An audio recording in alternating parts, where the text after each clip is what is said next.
ಮುಗಿದರೇನು ಮುಗಿಯದಿದ್ದರೇನು, ದೇವರು ಹಾಜರತಿ ಕೂಗಿದ ತಕ್ಷಣ ಎಲ್ಲ ಬಿಟ್ಟು ಕರಗಿ ಓಡೋದೇ ಜಗದ ನಿಯಮ. ನೀವು ಹೊರತಲ್ಲ, ನಾನು ಹೊರತಲ್ಲ, ಮುನಿಸೇಕೆ ಈ 4 ದಿನದ ಬದುಕಿನಲ್ಲಿ.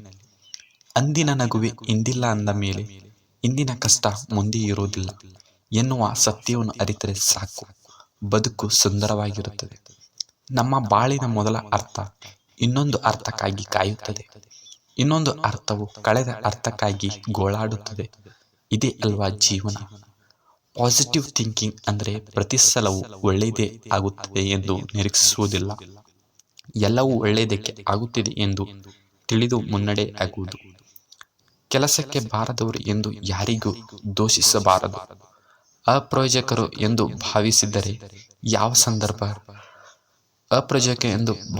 ಯಾವ ಸಂದರ್ಭಕ್ಕೆ ಪ್ರಯೋಜನಕಾರಿಯಾಗಬಲ್ಲರು ಎಂದು ಹೇಳಲಾಗದು. ಕೆಟ್ಟ ನಿಂತ ಗಡಿಯಾರ ಕೂಡ ದಿನಕ್ಕೆ 2 ಸರಿ ಸರಿಯಾದ ಸಮಯವನ್ನು ತೋರಿಸುತ್ತದೆ. ನಾವು ಹುಟ್ಟಿದ ನಂತರ ಮಾತು ಕಲಿಯಲು 2 ವರ್ಷವಾದರೂ ಬೇಕು. ಆದರೆ ಯಾವ ಮಾತನ್ನ ಆಡಬೇಕು, ಯಾವ ಮಾತನ್ನ ಆಡಬಾರದು ಎಂಬುದನ್ನು ಕಲಿಯಲು ಇಡೀ ಜೀವಮಾನದ ಕಾಲವೇ ಸಾಲದು. ಯಾವುದೇ ಸಂಬಂಧದಲ್ಲಿ ಅರ್ಥವಾಗುವ ಮುಂಚೆ ಹತ್ತಿರವಾಗಬಾರದು, ಹತ್ತಿರವಾದ ಮೇಲೆ ಅಪಾರ್ಥ ಮಾಡಿಕೊಳ್ಳಬಾರದು.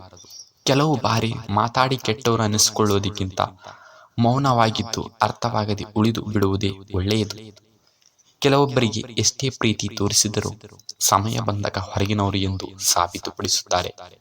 ಸತ್ಯ ಏನು ಅಂತ ತಿಳಿಯದೆ ಇನ್ನೊಬ್ಬರ ಮನಸ್ಸಿಗೆ ನೋವುಂಟು ಮಾಡಬಾರದು.